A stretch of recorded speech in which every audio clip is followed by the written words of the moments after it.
Good evening students. आज एक प्यारा प्यारा चैप्टर आपके लिए लेकर के आया हूँ जिसका नाम है स्ट्रेट लाइन। प्यारे बच्चों, आप स्ट्रेट लाइन को समझते होंगे कि एक सीधी लाइन को ही स्ट्रेट लाइन कहा जाता है, पर मैं आपको आज बताऊंगा कि स्ट्रेट लाइन क्या होती है, स्ट्रेट लाइन के बारे में कितना जानना आवश्यक है, हम स्ट्रेट लाइन को कैसे पढ़ेंगे, कितने फॉर्मूले होते हैं इसके।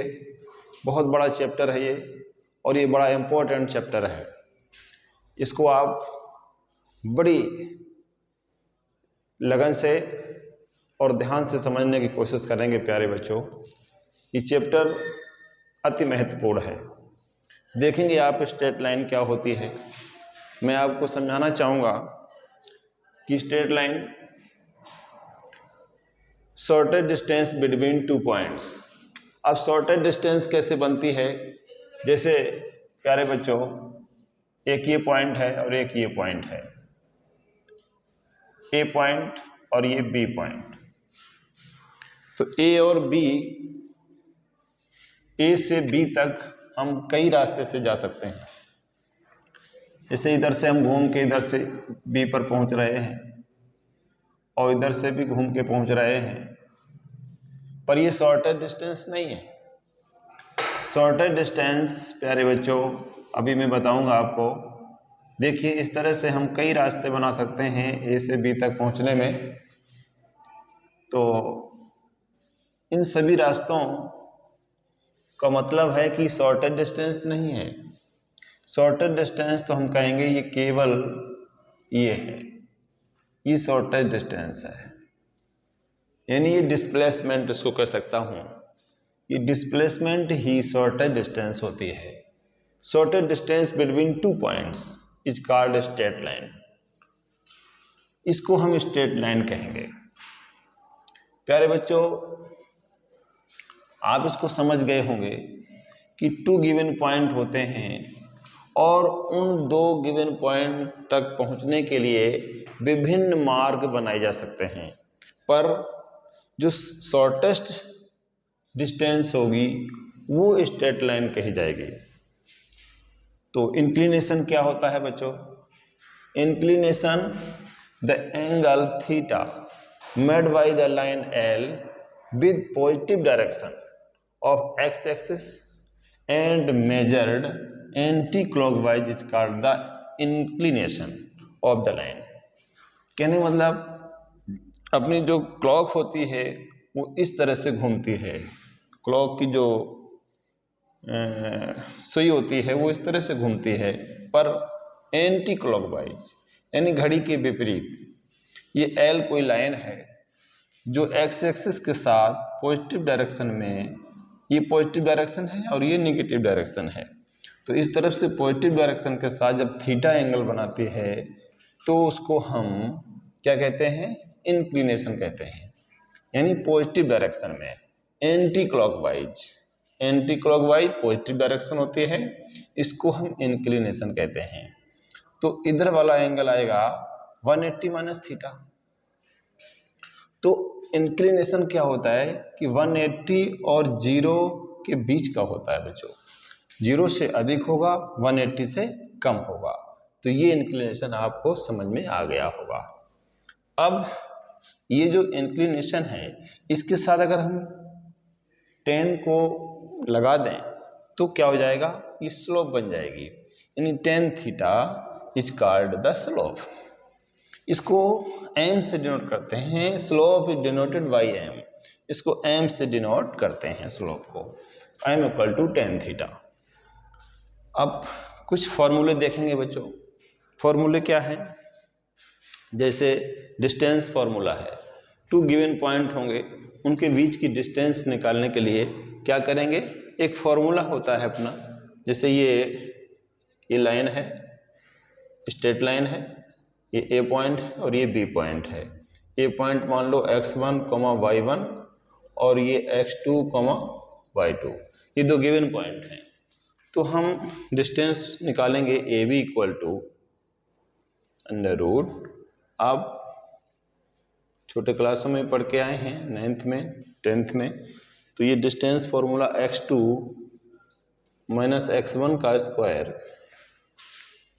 प्लस y2 माइनस y1 का स्क्वायर, ये डिस्टेंस फॉर्मूला होता है बच्चों।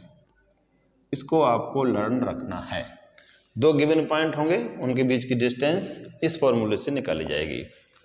अब सेक्शन फॉर्मूला, सेक्शन फॉर्मूला क्या है? जैसे कोई लाइन होती है, ये लाइन है ए और बी, और एक पॉइंट ऐसा है जो इंटरनली डिवाइड कर रहा है इस लाइन को। जैसे मान लो ये पी पॉइंट है, इसके कोऑर्डिनेट x, y हैं, और इसके पॉइंट x1, y1, इसके x2, y2, ये दो गिवन पॉइंट हैं, और ये पॉइंट P ऐसा है जो इसको इंटरनली डिवाइड कर रहा है। तो इसके लिए फॉर्मूला क्या होगा बच्चों? यानी x y इक्वल टू, और ये रेशियो किस रेशियो में? m और n रेशियो में डिवाइड कर रहा है, मान चलो ये पॉइंट। तो mx2 plus nx1 upon m plus n, my2 plus ny1 upon m plus n। ये बच्चों, ये इंटरनली डिवाइड के लिए ये फॉर्मूला सेक्शन फॉर्मूला कहा जाता है। और जब ये एक्सटर्नली डिवाइड हो जाएगा तो यहाँ पर माइनस लग जाएगा, ये माइनस हो जाएगा। जैसे ये लाइन है ए और बी, एक पॉइंट इधर P है x, y, तो ये यहाँ से लेके यहाँ तक ये m होगा, और ये इतना क्या होगा? n होगा। तो ये m माइनस n, तब जाके ये निकलेगा। तो कहने मतलब यहाँ पर ये माइनस हो जाएगा, तो वो एक्सटर्नली डिवाइड हो जाएगा। समझ गए ना? तो ये तो हो गया इंटरनली डिवाइड के लिए, और एक्सटर्नली के लिए हो जाएगा, मैं यहाँ लिख देता हूँ, x y equal to mx2 minus nx1 upon m minus n, और my2 minus ny1 upon m minus n। ये एक्सटर्नली डिवाइड के लिए फॉर्मूला बन जाएगा। मिड पॉइंट फॉर्मूला क्या होता है? जब यही पॉइंट, जैसे ये पॉइंट था, ये m रेशियो n में डिवाइड कर रहा था, अगर ये दोनों रेशियो सेम हो जाएं, यानी ये मिड पॉइंट हो जाए, m रेशियो m, यानी दोनों इक्वल हो जाएं, इसका मतलब फॉर्मूला बन जाएगा अपना मिड पॉइंट फॉर्मूला। मैं इसको इधर लिख देता हूँ। Mid point formula x y equal to x1 plus x2 upon 2, y1 plus y2 upon 2। ये है मिड पॉइंट फॉर्मूला। समझ में आ गया बच्चों? तो आप ध्यान से समझते जाइए, थोड़ा थोड़ा डिफरेंस हो रहा है section formula mid point formula में। ऐसा पॉइंट जो उस स्ट्रेट लाइन को ठीक मिड पॉइंट पर दो पार्ट में, इक्वल पार्ट में डिवाइड करे, तो उसके लिए ये फॉर्मूला आ जाता है। स्लोप फार्मूला क्या है? Given 2 point. स्लोप फार्मूला जैसे 2 पॉइंट दिए हों तो m इक्वल टू हो जाएगा y2 minus y1 upon x2 minus x1। ये स्लोप का फॉर्मूला है। अगर 2 गिवन पॉइंट हैं तो इससे स्लोप इस फॉर्मूले से फाइंड करते हैं। अब देखिए फॉर्म कितने होते हैं, लाइन के फॉर्म कितने होते हैं कि स्लोप फॉर्म होता है y equal to m x plus c, intercept form x upon a plus y upon b equal to 1, normal form x cos alpha plus y sin alpha equal to p, parametric form x minus x1 upon cos theta plus y minus y1 upon sin theta equal to r। इस तरह से ये 1 2 3 4 form होते हैं। अब इनको समझना है थोड़ा। Slope form y equal to m x plus c, जैसे ये x एक्सिस है और ये y एक्सिस है।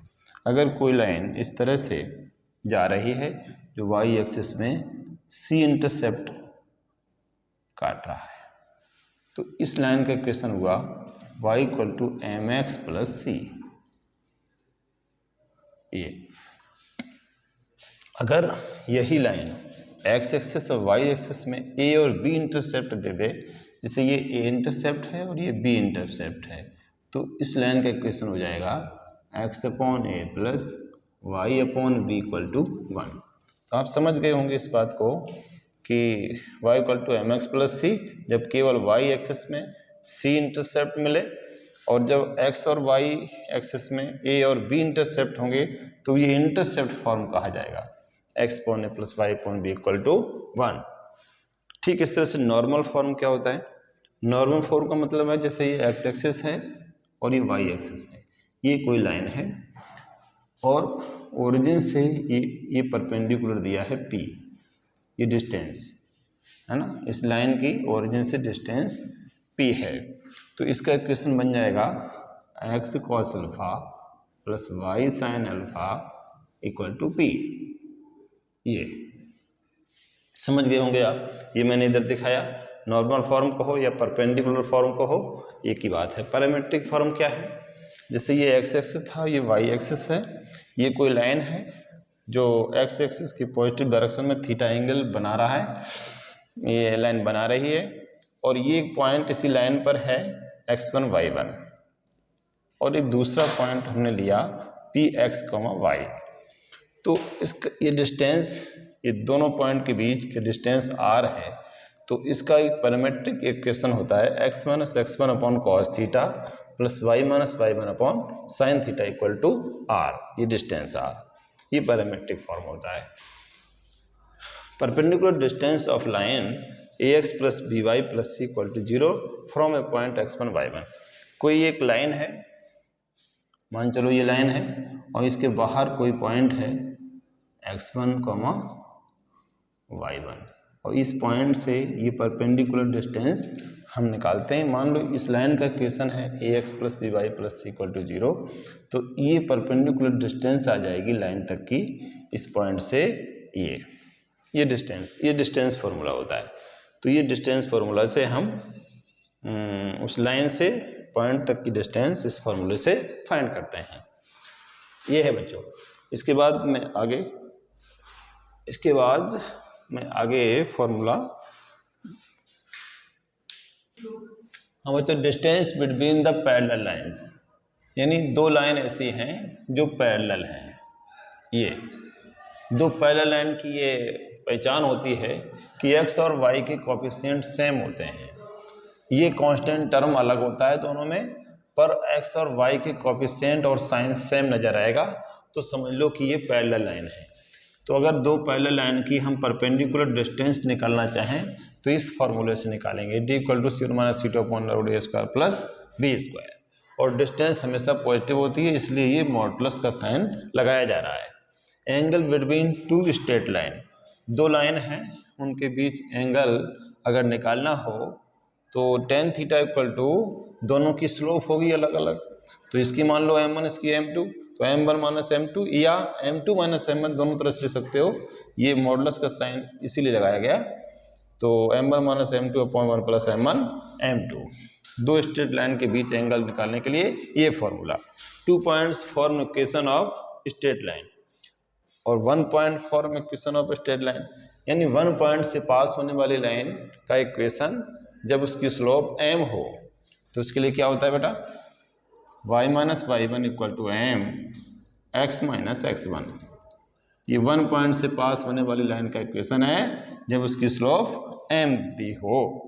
अब 2 पॉइंट से पास होने वाली लाइन, तो y minus y1 equal to y2 minus y1 upon x2 minus x1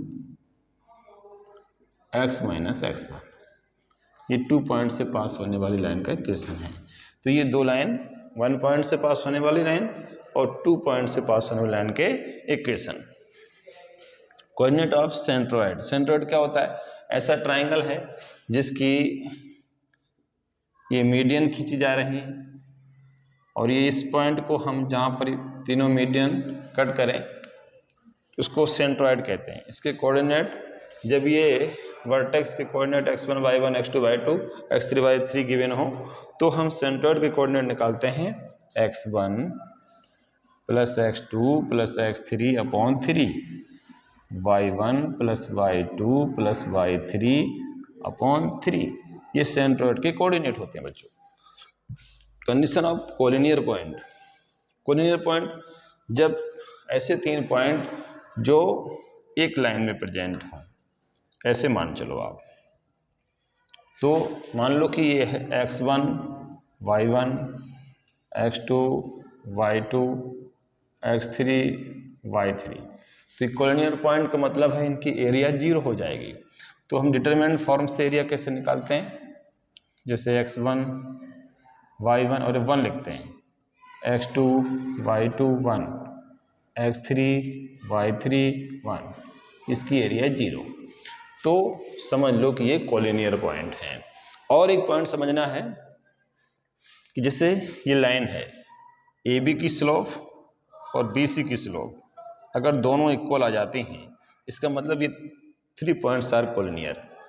यानी जो 3 पॉइंट 1 लाइन में तभी प्रेजेंट होंगे जब AB और BC की स्लोप इक्वल हो, तब मैं कह पाऊंगा कि ABC आर कोलिनियर पॉइंट। इसके बाद कंडीशन, हाँ, 2 lines are parallel then their slopes are equal. यानी 2 लाइन जब पैरेलल होंगी तो इन दोनों की स्लोप कैसी होगी, इक्वल होगी।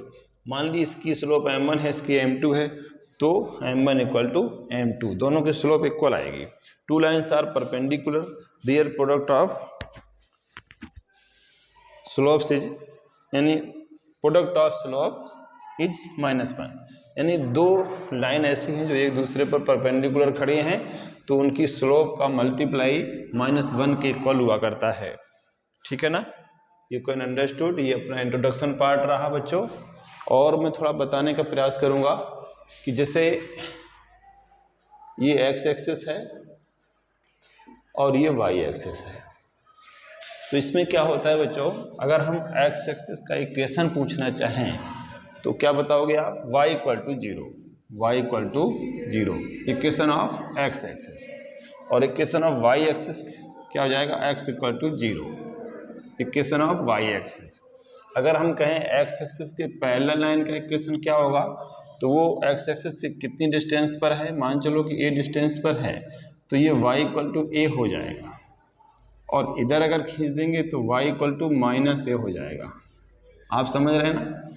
तो ये अगर हम y एक्सिस के पैरेलल कोई लाइन है जो मान चलो कि a डिस्टेंस पर है y एक्सिस से, तो ये x इक्वल टू a हो जाएगा। इसका इक्वेशन अगर इधर खींच देंगे तो ये x इक्वल टू -a हो जाएगा। तो इस तरह से काफ़ी कुछ मैंने इंट्रोडक्शन पार्ट में बताने का प्रयास किया। शायद कुछ नहीं छूटा है मेरे हिसाब से, और अगर छूटा होगा तो मैं वो भी क्लियर करा दूंगा। बच्चों ये इंट्रोडक्शन पार्ट यदि आपने ध्यानपूर्वक समझ लिया तो आपको 50% लगभग तैयार हो जाएगा। इंट्रोडक्शन पार्ट ही महत्वपूर्ण हुआ करता है, इसलिए आप इसको ध्यानपूर्वक दिमाग में चढ़ा लेना। Thank you very much.